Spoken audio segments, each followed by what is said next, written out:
ಕೊಠಡಿಯ ಬಾಗಿಲು ಮುಟ್ಟುವ ಮೊದಲು ಅದರ ಮೇನ್ ಸ್ವಿಚ್ ಆಫ್ ಮಾಡಿಕೊಳ್ಳಬೇಕು. ಅದೆಲ್ಲಿದೆ? ಅದನ್ನು ನೋಡಿಕೊಂಡಿದ್ದೆ. ಇಷ್ಟೆಲ್ಲ ಸಿದ್ಧತೆಗಳಾದ ಮೇಲೆ ಬ್ಯಾಂಕಿನ ಬಹುದೊಡ್ಡ ದರೋಡೆ ಮಾಡಿ ಮುಗಿಸಲು ಎಷ್ಟು ಹೊತ್ತು ಬೇಕು? ಅದಕ್ಕೆ ಇನ್ಯಾವ ಅಂತಿಮ ಸಿದ್ಧತೆ ಬೇಕು?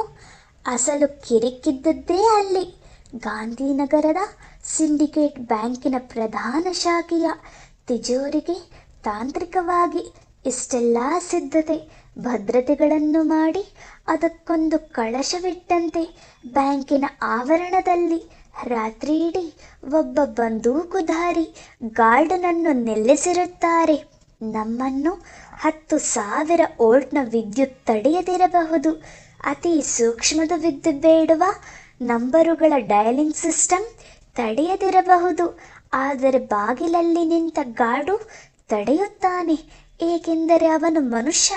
ಅವನ ಕೈಯಲ್ಲಿ ಬಂದೂಕಿದೆ. ನಾವು ಬರಿಗೈಯಲ್ಲೇ ಅವನ ಮೇಲೆ ಬೀಳಲು ಹೋದರೆ ಅನತಿ ದೂರದಿಂದಲೇ ನಮ್ಮೆಡೆಗೆ ಗುಂಡು ಹಾರಿಸಿ ನೆಲಕ್ಕೆ ಕೆಡವುತ್ತಾನೆ. ಅವನ ಕೈಲಿರುವ ಬಂದೂಕು ಗುಡುವುದಕ್ಕೆ ಮೊದಲೇ ನಾವು ಅವನನ್ನು ಕೊಲ್ಲಬೇಕು. ಕೊಲ್ಲಬೇಕೆಂದರೆ ನಮ್ಮ ಕೈಲಿ ಗನ್ ಇರಬೇಕು. ಗನ್ ಇರಬೇಕೆಂದರೆ ಸರಸ್ವತಿಯ ಕೊಲೆ ಮಾಡಬೇಕಿತ್ತು. ಈಗ ಮಾಡಿಯಾಗಿತ್ತು. ಕೈಯಲ್ಲಿ ಅವಳ ಕರಗಿದ ಒಡವೆಗಳ ಮೊತ್ತವಾಗಿ 35,000 ರೂಪಾಯಿಗಳಿದ್ದವು. ಉಳಿದದ್ದು ಗನ್ ಒಂದೇ.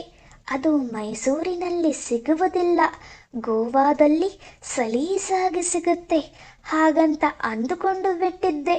ಗೆಳೆಯರಾದ ಛಲ ಮತ್ತು ಮಂಜನನ್ನು ಕರೆದುಕೊಂಡವನೇ ಗೋವೆಯ ಬಸ್ಸು ಹತ್ತಿಬಿಟ್ಟೆ. ನಮ್ಮ ಜೀವನದಲ್ಲಿ ಗೋವೆಯನ್ನು ನೋಡಿದ್ದೆ ಆವಾಗ. ಕೈಯಲ್ಲಿ ದುಡ್ಡು ಬೇರೆ ಇತ್ತು. ಪಣಜಿ, ಮಡಂಗಾವ, ಕಲಂಗೋಟ ಮುಂತಾದೆಡೆಗಳಲ್ಲಿ ನೀರಿನಂತೆ ಹಣ ಖರ್ಚು ಮಾಡಿಬಿಟ್ಟೆವು. 15 ದಿನಗಳಲ್ಲಿ ಸರಸ್ವತಿಯ ಅಷ್ಟೂ ಹಣ ಹುಡಿಯಾಗಿ ಹೋಯಿತು. ರಿವಾಲ್ವಾರು ಎಲ್ಲಿ ಸಿಗಬಹುದೆಂಬ ಸಣ್ಣ ಸುಳಿವೂ ಸಿಗಲಿಲ್ಲ. ಹಿಂತಿರುಗಲು ಚಾರ್ಜಿಗಷ್ಟು ಉಳಿಸಿಕೊಂಡು ತೆಪ್ಪಗೆ ವಾಪಸ್ಸು ಬಂದು ಬಿಟ್ಟೆವು. ಗೋವೆಯಲ್ಲಿ 1,000 ಗಟ್ಟಲೆ ರೂಪಾಯಿ ಬೆಲೆಯ ವಿದೇಶಿ ವಿಸ್ಕಿ ಕುಡಿದು ತೇಲಾಡಿದ್ದೇ ಬಂತು. ಬ್ಯಾಂಕ್ ದರೋಡೆಯ ಕನಸು ಕನಸಾಗಿಯೇ ಉಳಿಯಿತು. ಇತ್ತ ಮೈಸೂರಿನಲ್ಲಿ ಏನಾಗುತ್ತಿದೆ ಎಂಬುದನ್ನು ತಿಳಿದುಕೊಳ್ಳುವ ಕುತೂಹಲ ಕೂಡ ನಮ್ಮಲ್ಲಿರಲಿಲ್ಲ. ಸರಸ್ವತಿಯ ಹಣ ಬಿಟ್ಟು ಪೊಲೀಸರ ಮುಂದೆ ನಾನು ಯಾವುದೇ ಕ್ಲೂ ಬಿಟ್ಟಿರಲಿಲ್ಲ. ಅಪರೂಪಕ್ಕೊಮ್ಮೆ ದಿನಪತ್ರಿಕೆಗಳನ್ನು ತಿರುವಿ ಹಾಕಿದಾಗ ಕೊಲೆಯ ತನಿಖೆ ನಡೆಯುತ್ತಿದೆ ಎಂಬುದಾಗಿ ಅಧಿಕಾರಿಗಳು ನೀಡಿದ ಹೇಳಿಕೆಗಳು ಕಣ್ಣಿಗೆ ಬೀಳುತ್ತಿದ್ದವು. ನಕ್ಕು ಸುಮ್ಮನಾಗಿ ಬಿಡುತ್ತಿದ್ದೆ. ಹಾಗೆ ಗೋವೆಯಿಂದ ಬರಿಗೈಲಿ ಹಿಂತಿರುಗಿದೆ. ನಾವು ಯಥಾಪ್ರಕಾರ ಶಿವಮೊಗ್ಗೆಯ ಪಾರ್ಕ್ ಎಕ್ಸ್ಟೆನ್ಷನ್ನಿನ ವಾಸವಿ ಲಾಡ್ಜಿಗೆ ಬಂದು ಕುಳಿತೆವು. ಮತ್ತವೇ 2 ಕಣ್ಣುಗಳ ಹಿಂಬಾಲು. ಈ ಬಾರಿ ರಿಸೆಪ್ಷನಿಸ್ಟ್ ಶ್ರೀಧರ್ ನನ್ನನ್ನು ಮೊದಲಿಗಿಂತ ತೀವ್ರವಾಗಿ ಸೂಕ್ಷ್ಮವಾಗಿ ಗಮನಿಸತೊಡಗಿದ, ಮಾತನಾಡಿಸತೊಡಗಿದ. ಆಗಾಗ ನಾವಿರುತ್ತಿದ್ದ ಕೋಣೆಗೂ ಬಂದು ಕೂಡಲು ಶುರುವಿಟ್ಟ. ಕ್ರಮೇಣ ನಮ್ಮ ಮಧ್ಯೆ ಒಂದು ಗೆಳೆತನದ ತಂತು ಬೆಳೆಯತೊಡಗಿತು. ಮೊದಲ ನೋಟದಲ್ಲೇ ಶ್ರೀಧರನಿಗೆ ನನ್ನ ಬಗ್ಗೆ ಅನುಮಾನ ಬಂದಿತ್ತಂತೆ. ನಾವು ಖರ್ಚು ಮಾಡುವ ರೀತಿ ನೋಡಿದ ಮೇಲೆ ಅನುಮಾನ ದೃಢವಾಗಿತ್ತು. ಎಷ್ಟು ವರ್ಷ ದುಡಿದರೂ ಹೋಟೆಲಿನ ರಿಸೆಪ್ಷನ್ನಲ್ಲಿ ಹುಟ್ಟುವ ಪುಡಿಕಾಸು ಹೊಟ್ಟೆ ತುಂಬಿಸುವುದಿಲ್ಲ. ಪಾಪದ ಸಂಪಾದನೆಯಲ್ಲಿ ದೊಡ್ಡ ದುಡ್ಡಿದೆ. ಪಾಪ ದೊಡ್ಡದಾದಂತೆಲ್ಲ ದುಡಿಯುವ ದುಡ್ಡು ದೊಡ್ಡದಾಗುತ್ತದೆ. ಅದೊಂದು ರಾತ್ರಿ ನಾನು ಶ್ರೀಧರನನ್ನು ಕೂಡಿಸಿಕೊಂಡು ನನ್ನ ಬ್ಯಾಂಕ್ ದರೋಡೆಯ ಮಾಸ್ಟರ್ ಪ್ಲ್ಯಾನ್ ವಿವರಿಸಿದೆ. ಆ ತನಕ ನಾನು ಮಾಡಿದ್ದ 3 ಕೊಲೆಗಳ ಬಗ್ಗೆಯೂ ಸೂಕ್ಷ್ಮವಾಗಿ ಹೇಳಿದೆ.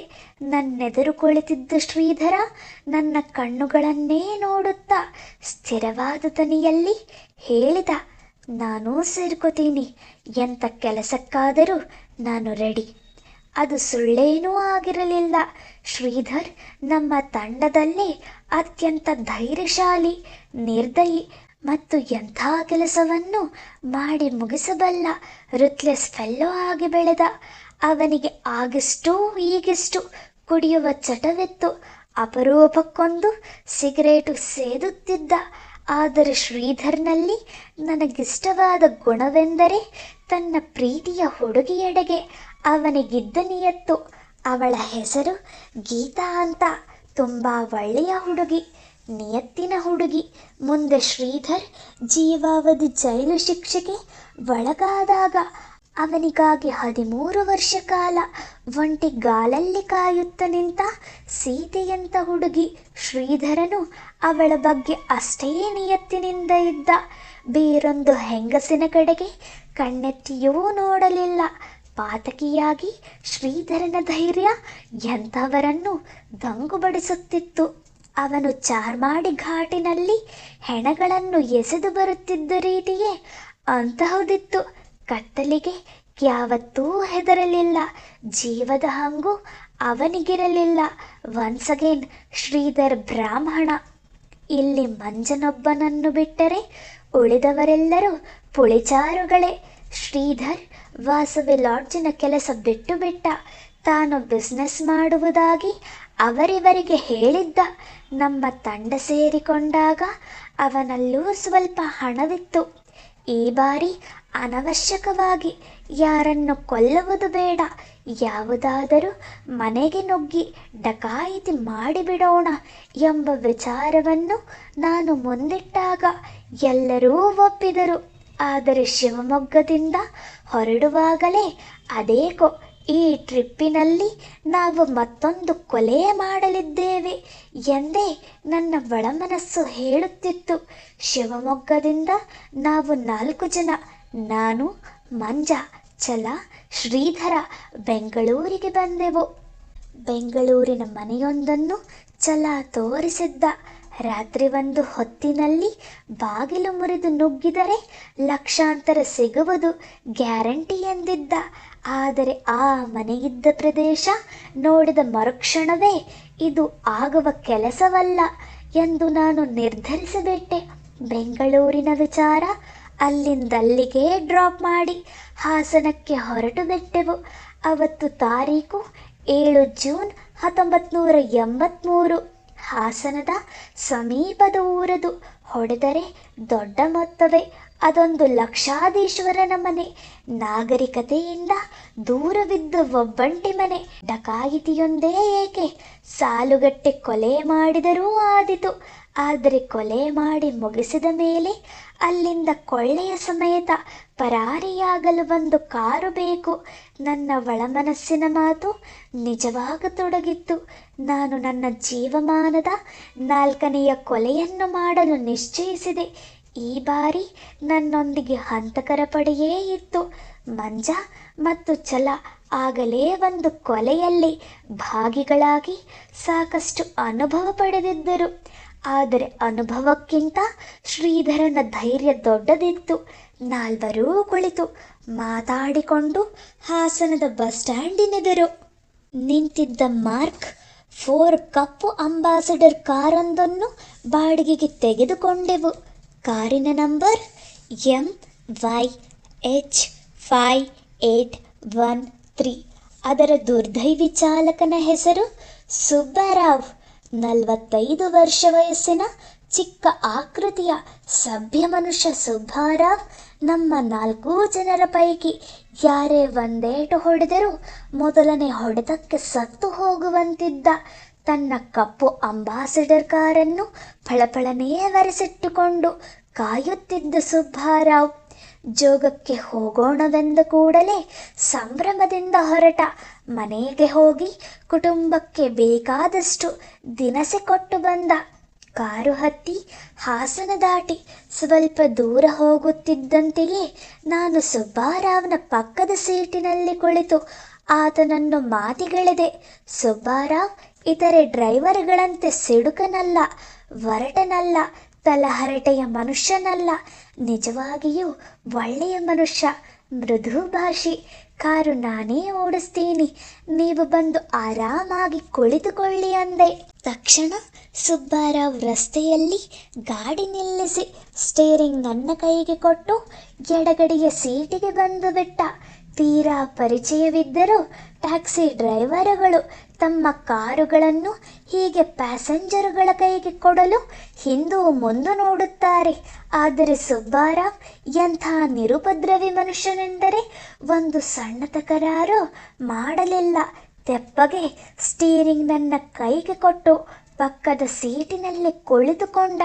ಹಿಂದಿನ ಸೀಟಿನಲ್ಲಿ ಕರೆಕ್ಟಾಗಿ ಅವನ ಹಿಂಬದಿಗೆ ನಿರ್ದಯಿ ಹಂತಕ ಶ್ರೀಧರ್, ಅವನ ಪಕ್ಕದಲ್ಲೇ ಪಳಗಿದ ಕೊಲೆಗಡುಕರಾದ ಛಲ ಮತ್ತು ಮಂಜ ಕುಳಿತಿದ್ದಾರೆಂಬುದರ ಪರಿವೆಯೇ ಇಲ್ಲದ ಸುಬ್ಬಾರಾವ್ ಮೆಲುದನಿಯಲ್ಲಿ ನನ್ನೊಂದಿಗೆ ಮಾತನಾಡುತ್ತಾ ಕುಳಿತು ಬಿಟ್ಟ. ಕಾರು ಜೋಗ ತಲುಪಿತು. ಜೋಗದ ಆಸುಪಾಸಿನ ನಿರ್ಜನ ಪ್ರದೇಶದಲ್ಲಿಯೇ ಸುಬ್ಬಾರಾವ್ನನ್ನು ಮುಗಿಸಿಬಿಡುವ ನಿರ್ಧಾರ ನಮ್ಮದಾಗಿತ್ತು. ಓಡುತ್ತಿರುವ ಕಾರಿನಲ್ಲಿ ಅವನನ್ನು ಹಿಂದಿನ ಸೀಟಿನಲ್ಲಿ ಕುಳಿತವರು ಕತ್ತಿಗೆ ಉರುಳು ಬಿಗಿದು ಕೊಲ್ಲಬೇಕು. ಗಾಡಿ ಓಡಿಸುತ್ತಿರುವಾಗ ಡ್ರೈವರ್ನನ್ನು ಕೊಲ್ಲುವಂತಿರಲಿಲ್ಲ. ಆದ್ದರಿಂದಲೇ ನಾನು ಅವನನ್ನು ಎಡಗಡೆಗೆ ಕೂಡಿಸಿ ವೀಲ್ ಕೈಗೆ ತೆಗೆದುಕೊಂಡಿದ್ದೆ. ಕಾರು ಜೋಗದ ಬಳಿಯ ನಿರ್ಜನ ಪ್ರದೇಶವೊಂದಕ್ಕೆ ತಲುಪುತ್ತಿದ್ದಂತೆಯೇ ಚಳಿ ಚಳಿತಾಳೇನು ಈ ಚಳಿಯಾ ಆಹಾ ಅಂದುಬಿಟ್ಟ ಶ್ರೀಧರ್. ನನ್ನ ಮಿದುಳಿನಲ್ಲಿ ತಕ್ಷಣ ದೀಪ ಬೆಳಗಿದಂತಾಯಿತು. ಶ್ರೀಧರ್ ಹಾಡಿದ್ದು ಸುಮ್ಮನೆ ಹಾಡುವ ಚಟದಿಂದಲ್ಲ, ಅದು ಹಂತಕರ ತಂಡದ ಕೋಡ್. ಚಳಿ ಚಳಿತಾಳೆನು ಹಾಡಿನ ಸಾಲೊಂದನ್ನು ನಮ್ಮ ನಾಲ್ವರ ಪೈಕಿ ಯಾರೇ ಹಾಡಿದರೂ ಕೊಲೆಯ ಮಾಡಲು ಈ ಜಾಗ ಪ್ರಶಸ್ತವಾಗಿದೆ, ಮಾಡಿಬಿಡೋಣವೇ ಎಂದು ಉಳಿದ ಮೂವರನ್ನು ಕೇಳಿದಂತೆಯೇ ಅದಕ್ಕೆ ತಕ್ಷಣ ಉತ್ತರ ಕೊಡಬೇಕು. ಕೊಡದಿದ್ದರೆ ಅನಾಹುತವಾಗಿ ಬಿಡುವ ಸಂಭವವಿದೆ. ಚಕ್ಕನೇ ಪಕ್ಕಕ್ಕೆ ತಿರುಗಿ ನೋಡಿದೆ. ಅಮಾಯಕ ಡ್ರೈವರ್ ಸುಬ್ಬಾರಾವ್ ತನ್ನ ಅಬೋಧ ಕಣ್ಣುಗಳಲ್ಲಿ ಕಿಟಕಿಯಿಂದಾಚೆಗಿನ ಕಾಡನ್ನು ನೋಡುತ್ತಾ ಕುಳಿತಿದ್ದ. ಇದ್ದಕ್ಕಿದ್ದಂತೆ ಯಾವುದೋ ಮನುಷ್ಯತ್ವದ ಅಲೆಯೊಂದು ನನ್ನ ಹೃದಯಾಂತರಾಳದಿಂದ ಎದ್ದು ಬಂದಂತಾಗಿ, ಬೇಡ ಅನ್ನೋರು ಉಂಟೆ, ಹುಡುಗಿ ಬೇಡ ಅನ್ನೋರು ಉಂಟೆ ಎಂದು ಅತ್ಯಂತ ಸ್ಪಷ್ಟವಾಗಿ ಹಾಡಿಬಿಟ್ಟೆ. ಅದು ಇನ್ನೊಂದು ಕೋಡ್ ಸಾಂಗ್. ಈ ಜಾಗ ಚೆನ್ನಾಗಿಲ್ಲ, ಸದ್ಯಕ್ಕೆ ಬೇಡ ಎನ್ನುವುದನ್ನು ಉಳಿದ 3 ಜನಕ್ಕೆ ತಿಳಿಯಪಡಿಸುವ ತಕ್ಷಣದ ಮಾರ್ಗ. ಕೊಂಚ ತಡವಾಗಿದ್ದರೂ ಅವತ್ತು ಸುಬ್ಬಾರಾವ್ನ ಪ್ರಾಣ ಹೋಗಿಬಿಡುತ್ತಿತ್ತು. ಆತ ನನ್ನ ಪಕ್ಕದ ಸೀಟಿನಲ್ಲಿ ಯಾವುದೂ ಅರಿಯದೆ ತೆಪ್ಪಗೇ ಕುಳಿತಿದ್ದ. ಜೋಗ ತಲುಪಿಯೇ ಬಿಟ್ಟಿತು ಕಾರು. ಜೋಗದಲ್ಲಿ ಕೆಲಸವಾಗಲಿಲ್ಲ. ಆಗಲೂ ನಾನೇ ಬಿಟ್ಟಿರಲಿಲ್ಲ. ಕಾರಣ ಸ್ಪಷ್ಟವಿತ್ತು.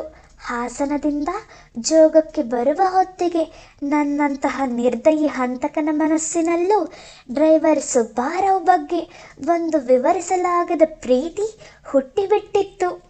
ಆತ ತನ್ನ ವರ್ತನೆಯಿಂದಾಗಿ, ಸಭ್ಯ ನಡವಳಿಕೆಯಿಂದಾಗಿ ಅಷ್ಟೊಂದು ಆತ್ಮೀಯನಾಗಿ ಬಿಟ್ಟಿದ್ದ. ಸದ್ಯಕ್ಕವನನ್ನು ಕೊಲ್ಲುವುದು ಬೇಡ ಎಂದು ನಾನು ನಿರ್ಧರಿಸಿಬಿಟ್ಟಿದ್ದೆ. ತಮಾಷೆಯೆಂದರೆ ಶ್ರೀಧರ್, ಮಂಜ ಮತ್ತು ಛಲ ಕೂಡ ಸುಬ್ಬಾರಾವ್ನ ಸೌಜನ್ಯದೆಡೆಗೆ ನನ್ನಷ್ಟೇ ಕರಗಿಬಿಟ್ಟಿದ್ದರು. ಕಾರಿಳಿದು ಕೊಂಚ ದೂರಕ್ಕೆ ಹೋಗಿ, ಹ್ಯಾಂಗೆ ಕೊಲ್ಲೋದು ಮಾರಾಯ ಇವನನ್ನ ಎಂದು ನಮ್ಮಲ್ಲಿ ನಾವೇ ಮಾತಾಡಿಕೊಂಡೆವು. ಸರಿ, ಅಲ್ಲಿಂದ ಸುಬ್ಬಾರಾವ್ನ ಕೊಲೆಯನ್ನು ಪೋಸ್ಟ್ಪೋನ್ ಮಾಡುತ್ತಲೇ ಹೋದೆವು. ಕಪ್ಪು ಮಾರ್ಕ್ 4 ಅಂಬಾಸಿಡರ್ ಕಾರು ಜೋಗದಿಂದ ಕಾರವಾರಕ್ಕೆ ಹೋಯಿತು. ಕಾರವಾರದಿಂದ ಮಂಗಳೂರಿಗೆ ಹೋಯಿತು. ನಾನೇ ಓಡಿಸುತ್ತಿದ್ದೆ. ಸುಬ್ಬಾರಾವ್ ಯಾವುದಕ್ಕೂ ತಕರಾರು ಮಾಡಲೇ ಇಲ್ಲ. ಕೇವಲ ಜೋಗಕ್ಕೆ ಹೋಗಿ ಬರುವುದೆಂದು ಮಾತನಾಡಿದ್ದವಾದರೂ ಹಾಗೆ ಊರಿಂದ ಊರಿಗೆ ಪ್ರಯಾಣ ಬೆಳೆಸುತ್ತಲೇ ಹೋದರೂ ಕೂಡ ಸುಬ್ಬಾರಾವ್ ಆಕ್ಷೇಪವೆತ್ತಲಿಲ್ಲ. ಗಾಡಿಗೆ ಇಂಧನ ಮಾತ್ರ ನಾವೇ ಹಾಕಿಸುತ್ತಿದ್ದೆವು. ಸುಬ್ಬಾರಾವ್ ನಾವು ಕೊಡಿಸಿದ ಊಟ ಮಾಡುತ್ತಿದ್ದ. ಕಾರಿನಲ್ಲೇ ಮಲಗುತ್ತಿದ್ದ. ಅವನಿಗೆ ಡಿಮ್ಯಾಂಡುಗಳೇ ಇರಲಿಲ್ಲ. ಆದರೆ ನಮ್ಮ ಡಿಮ್ಯಾಂಡು ಸರ್ಪದಂತೆ ಹೆಡೆ ಎತ್ತಿತ್ತು. ಹಾಗೆ ಊರೂರು ಸುತ್ತಿ ನಮ್ಮ 4 ಜನರ ಜೇಬಿನಲ್ಲಿದ್ದ ದುಡ್ಡೆಲ್ಲ ಮುಗಿದು ಇನ್ನು ತಡ ಮಾಡಿದರೆ ಇಡೀ ಪ್ಲಾನೇ ತಲೆ ಕೆಳಗಾದಿತು ಎಂಬ ಸ್ಥಿತಿ ತಲುಪಿದೆವು. ಧರ್ಮಸ್ಥಳದಲ್ಲಿ ಕುಳಿತು ಹತ್ಯೆಯ ನಿರ್ಧಾರ ಕೈಗೊಳ್ಳುತ್ತಿದ್ದ ಆ ಸಂದರ್ಭದಲ್ಲಿ ಮುಂದಿನ 3 ಕೊಲೆಗಳಿಗೂ ಧರ್ಮಸ್ಥಳವೇ ಕೇಂದ್ರ ಬಿಂದುವಾಗುತ್ತದೆಂದು ಖಂಡಿತ ಅನ್ನಿಸಿರಲಿಲ್ಲ. ಮಧ್ಯರಾತ್ರಿ 12 ಗಂಟೆಗೆ ಧರ್ಮಸ್ಥಳದ ಛತ್ರದಿಂದ ಹೊರಬಂದು ಹೊರಡೋಣ ಅಂದಾಗ ಪಾಪದ ಮನುಷ್ಯ ಸುಬ್ಬಾರಾವ್ ಹಿಂದಿನ ಸೀಟಿನಲ್ಲಿ ಮಲಗಿ ನಿದ್ರಿಸುತ್ತಿದ್ದವನು ಧಡಕ್ಕನೇ ಎದ್ದು ಕುಳಿತ. ಕೊಲೆಯಾಗಲಿದ್ದೇನೆಂಬ ಸಣ್ಣ ಕಲ್ಪನೆಯೂ ಇಲ್ಲದೆ ಯಥಾಪ್ರಕಾರ ನಾನೇ ವೀಲ್ ಹಿಡಿದು ಕುಳಿತೆ. ಈ ಬಾರಿ ಸುಬ್ಬಾರಾವ್ನ ಹಿಂಬದಿಯ ಸೀಟಿನಲ್ಲಿ ಮಂಜ ಕುಳಿತಿದ್ದ. ಕಪ್ಪು ಅಂಬಾಸಿಡರ್ ಕಾರು ಧರ್ಮಸ್ಥಳದಿಂದ ಹೊರಟು ಉಜಿರೆ ಹಾದು ಮುಂದಕ್ಕೆ ಚಾರ್ಮಡಿ ಎಂಬ 23 ಕಿಲೋಮೀಟರುಗಳ ಅತ್ಯಂತ ದುರ್ಗಮ ಘಟ್ಟ ಏರತೊಡಗಿತು. ಚಾರ್ಮಡಿ ಘಟ್ಟಕ್ಕೆ 11 ಹೇರ್ಪಿನ್ ತಿರುವುಗಳಿವೆ. ಒಂದು ನಿಶ್ಚಿತ ತಿರುವು ಬರುತ್ತಿದ್ದಂತೆಯೇ ಶ್ರೀಧರ್, ಚಳಿ ಚಳಿತಾಳೆನು ಈ ಚಳಿಯ ಅಹಾ ಅಂದ ತಕ್ಷಣ ನಾನು ತಡ ಮಾಡದೆ, ಗೆಳತಿಯೇ ಬಾರಿಯ ನೀ ಸನಿಹ ಅಂದುಬಿಟ್ಟೆ. ಸುಬ್ಬಾರಾವ್ನ ಬೆನ್ನ ಹಿಂದೆ ಮಂಜನ ಕರಿ ನಾಗರದಂತಹ ಕೈ ಸರಿದಾಡಿತು. ಬೆನ್ನ ಹಿಂದೆ ಸರಿದಾಡಿದ ಮಂಜನ ಕರಿ ನಾಗರದಂತಹ ತೋಳು 2 ಕ್ಷಣಗಳಲ್ಲೇ ತನ್ನನ್ನು ಶಾಶ್ವತವಾಗಿ ಉಸಿರುಗಟ್ಟಿಸಲಿದೆ ಎಂಬ ಅನುಮಾನವೇ ಇರದೆ ಸುಮ್ಮನೆ ಕಾರಿನ ಕಿಟಕಿಯಾಚೆಗಿನ ಕತ್ತಲನ್ನೇ ನೋಡುತ್ತಾ ಕುಳಿತಿದ್ದ ಸುಬ್ಬಾರಾವ್, ನಾನು ಗೆಳತಿಯೇ ಬಾರಿಯ ನೀ ಸನಿಹ ಎಂದು ಹಾಡುತ್ತಾ ಮತ್ತೆ ಮತ್ತೆ ಅದನ್ನೇ ಗುನುಗುತ್ತಾ ಏನು ಅರಿಯದವನಂತೆ ರಸ್ತೆ ನೋಡುತ್ತಾ ಕಾರು ಓಡಿಸುತ್ತಿದ್ದೆ. ಹಿಂದಿನ ಸೀಟಿನ ಹಂತಕರಾದ ಮಂಜ, ಶ್ರೀಧರ್ ಮತ್ತು ಛಲ ಆಗಲೇ ಬೆಡ್ಶೀಟು ಹೊರತೆಗೆದಿದ್ದರು. ಅದನ್ನು ನಾವು ಹಾಸನ ಬಿಡುವ ಹೊತ್ತಿಗಾಗಲೇ ಸಿದ್ಧಪಡಿಸಿಕೊಂಡಿದ್ದೆವು. ತೆಳ್ಳಗಿನ ಬೆಡ್ಶೀಟೊಂದನ್ನು ಮಧ್ಯದಲ್ಲಿ ಉದ್ದುದ್ದಕ್ಕೆ ಹರಿದು ಒಂದು ತೆಳ್ಳನೆಯ ಉದ್ದದ ಪಟ್ಟಿ ತಯಾರಿಸಿಕೊಂಡಿದ್ದೆವು. ಅದನ್ನು ಸರಿಯಾಗಿ ಅರ್ಧಕ್ಕೆ ನೇಣು ಕುಣಿಕೆಯಂತೆ ಮಾಡಿ ಮಂಜ ತನ್ನ ಕೈಯಲ್ಲಿ ಹಿಡಿದುಕೊಂಡಿದ್ದ. ನೇಣು ಹಾಕುವುದರಲ್ಲಿ ಮಂಜ ನಿಸ್ಸೀಮ. ಅವನನ್ನು ಆ ನಂತರದ ದಿನಗಳಲ್ಲಿ ನಾವು ಕರೆಯುತ್ತಿದ್ದುದೇ ರಿಂಗ್ ಮಾಸ್ಟರ್ ಅಂತ. ನಮ್ಮ ಕಾರು ಚಾರ್ಮಡಿಯ 3ನೆಯ ಹೇರ್ಪಿನ್ ಕರ್ವ್ ದಾಟಿ ಮೇಲಕ್ಕೇರುತ್ತಿದ್ದಂತೆಯೇ ಮಂಜ ಸದ್ದಿಲ್ಲದೆ ಸುಬ್ಬಾರಾವ್ನ ಕೊರಳಿಗೆ ಬೆಡ್ಶೀಟ್ನ ನೇಣು ಕುಣಿಕೆ ಬಿಗಿದು ಎಳೆದು ಬಿಟ್ಟ. ಬಹುಶಃ ಸುಬ್ಬಾರಾವ್ಗೆ ಗೊತ್ತಾಗುವ ಮೊದಲೇ ಆತನ ಪ್ರಾಣ ಹೊರಟು ಹೋಗಿರಬೇಕು. ಮಂಜನ ಪಕ್ಕದಲ್ಲಿ ಕುಳಿತ ಶ್ರೀಧರ್ ಸುಬ್ಬಾರಾವ್ನನ್ನು ಮಿಸುಕಾಡದಂತೆ ಒತ್ತಿ ಹಿಡಿದಿದ್ದ. ಕೊನೆಯಲ್ಲಿ ಕುಳಿತಿದ್ದ ಛಲ ಮಂಜನ ಕೈಲಿದ್ದ ನೇಣು ಕುಣಿಕೆಯ ಇನ್ನೊಂದು ತುದಿ ಜಗ್ಗುತ್ತಿದ್ದ.